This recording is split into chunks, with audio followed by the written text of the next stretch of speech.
ওকে, by. কি ব্যাপার, ওই ছেলেটা কে? ও তোমাকে জড়া ধরলো কেন? কি চলতেছে তোমাদের মধ্যে? সত্যি করে বলো তো আমাকে। ওই ছেলেটা আমার বয়ফ্রেন্ড। বয়ফ্রেন্ড মানে? তাহলে আমি কে? আমি তো তোমাকে ভালোবাসি, তুমি আমাকে ভালোবাসো, তাহলে আমি ব্যতীত তোমার আরেকজন বয়ফ্রেন্ড কোথা থেকে আসলো? তোমার সাথে আজকে থেকে আমার ব্রেকআপ। আমি তোমার সাথে কোনো রিলেশনে থাকতে চাই না আর। ব্রেকআপ মানে? পরশ, তুমি সব কি বলতেছো? আমি তো তোমাকে ভালোবাসি, তুমি আমার সাথে হুট করে ব্রেকআপ করে ফেললা। আমার ভুলটা কোথায় বলো?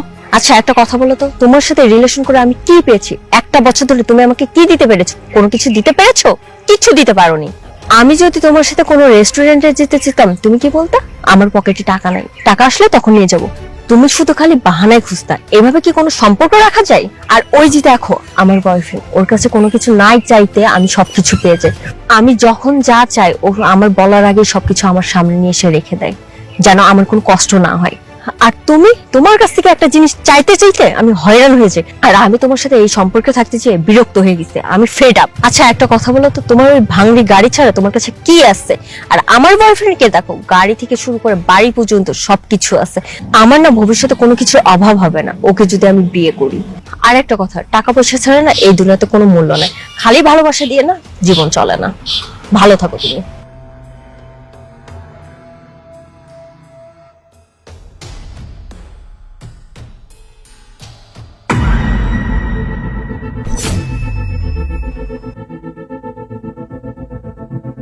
ম্যাম আপনি বাসা চিনতে কোনো অসুবিধা হয়নি তো?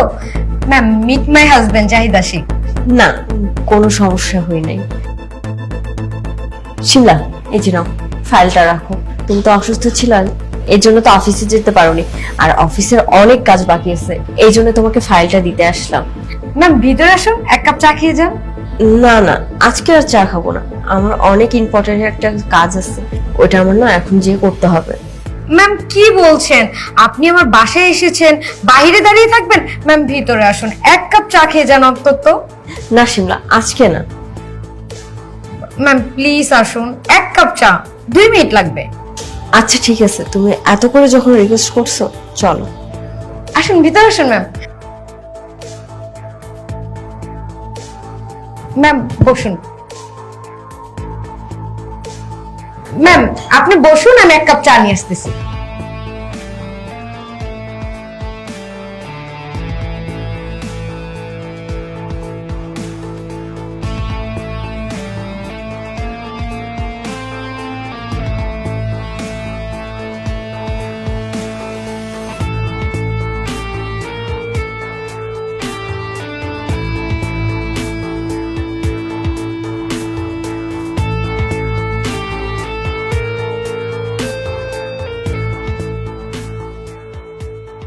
আচ্ছা শিমলা, তোমার হাজবেন্ড কি করে?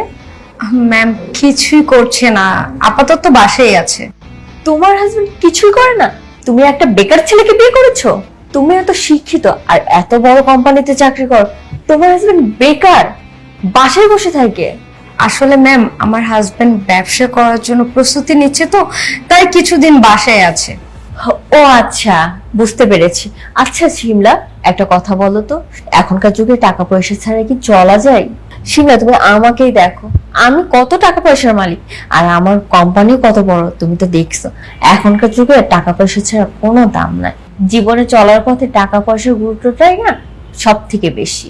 তোমার না এই বেকার ছেলেকে বিয়ে করাটা একদম উচিত হয় না। দেখবা তোমার হাজবেন্ডের যখন টাকা পয়সা হবে তখন তোমাকে ছেড়ে চলে যাবে। আচ্ছা ম্যাম, টাকা পয়সা দিয়ে কি সবকিছু হয়?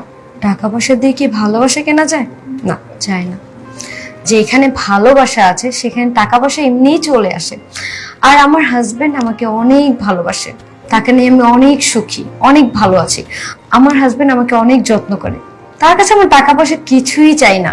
যেখানে আমি হাজবেন্ডের ভালোবাসা পাচ্ছি, তার যত্ন পাচ্ছি, সেখানে আমি টাকা পয়সা দিয়ে কি করব? টাকা পয়সা আজ আছে কাল নেই, কিন্তু আমার হাজবেন্ডের যে ভালোবাসা, তার যে ভরসার 2টি হাত, সেই 2টি হাত নিয়ে আমি সারা জীবন এগিয়ে যেতে চাই। তাই আমার টাকা পয়সা কোনো প্রয়োজন নেই, আমি এমনিতে অনেক ভালো আছি। ঠিকই বলেছো শিমলা, জীবনে টাকা পয়সা দিয়ে না সবকিছু পাওয়া যায় না, ভালোবাসাটা লাইফের অনেক বড় একটা পার্ট। এই যে দেখো শিমলা, আমার কাছে কোটি কোটি টাকা আছে, কিন্তু ভালোবাসাটা নাই। দোয়া করি তোমরা অনেক ভালো থাকো। এখন তাহলে আমি আসি।